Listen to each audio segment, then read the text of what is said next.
Welcome to this Tech Tips video from Learn Electrics. We are frequently asked about cable type selection, what they can be used for, what the different cable numbers mean, and what we should be careful of. Cables come in a variety of styles, and it is the insulation that defines the use of the cable. PVC is by far the most popular, but we will at times use rubber cables, low smoke cables, and others. And you can see some of the more common uses in this list. Then we must consider those things that might affect the performance and reliability of the cable insulation. As you will see, PVC cables may be very common, but they are the most easily affected by external influences. Flat profile cable is very common. Suitable for general indoor use, it is used extensively in domestic applications. It can be used in dry and damp conditions. It can be plastered over, but it is not suitable for embedding in concrete. It can be used for the overhead supply to outbuildings if adequately supported by a catenary wire, and it can be installed underground if it is protected inside conduit or pipe. Locating inside building voids and ducts is also possible, but extra mechanical protection may be needed in rough environments. A couple of examples of flat profile cable are shown here: the common twin and earth and 3-core plus earth, or strapper cable as we call it, which is used in two-way lighting circuits. Some more examples: some electricians will use twin brown plus earth for lighting switch circuits.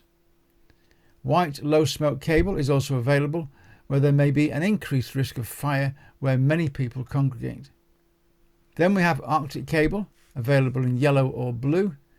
This cable will remain flexible in cold environments and some of the moderate sub-zero temperatures experienced in the UK.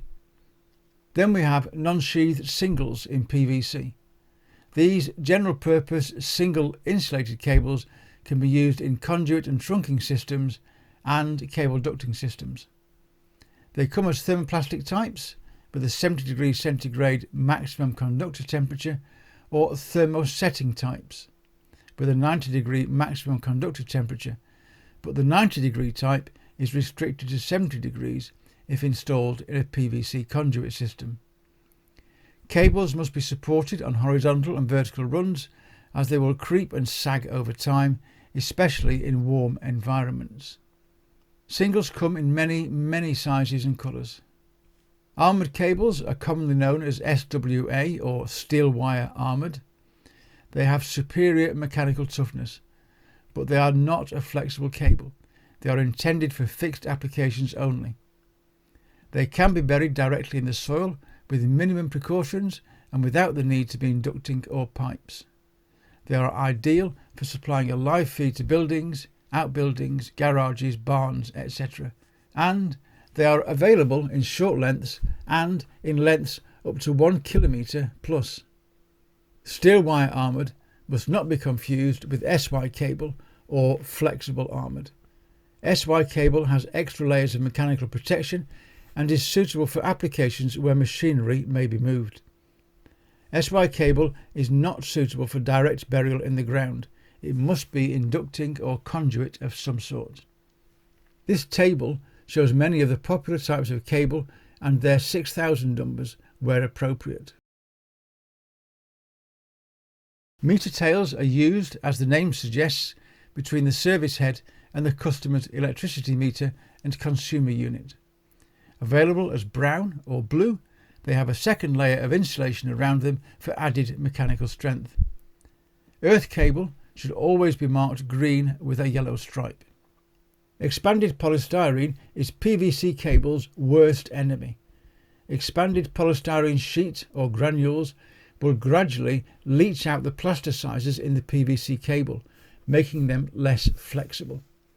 Over time, the PVC cable can become very brittle and may crack if it is moved. Clip PVC cable well clear of expanded polystyrene in any form. Insert a short length of polypropylene pipe if passing the cable through expanded polystyrene sheeting. Do not use PVC cable clips if in contact with expanded polystyrene. Use nylon or polypropylene clips. Do not permit PVC cable to make contact with expanded polystyrene. As shown here, use polypropylene tubing or conduit to form a barrier. The same principle applies to expanded polystyrene beads or granules that are laid in loft cavities as thermal insulation. Clip the cables clear of any contact. Wood preservatives for rot and infestation can be a problem. Avoid PVC cables from making contact with preservative fluids until the preservative has fully dried. Cover cables and perhaps even use forced ventilation to speed the drying process. Once the preservative is fully absorbed into the wood and dry, there is little risk to PVC cables. Creosote should not be allowed to come into contact with PVC cables. Chemicals within the creosote will attack the cable and it will break down over time with much reduced flexibility and a loss of electrical insulation properties. Oils, grease and similar products will have a detrimental effect on PVC cables. They can cause softening and degradation of the plastic, affecting its ability to electrically insulate adequately. Where contact with oil and grease is expected and likely to be prolonged, consider installing butyl cables instead. Butyl cables are also heat resistant and therefore ideally suited for storage heaters, immersion heaters, radiant fires and central heating boilers.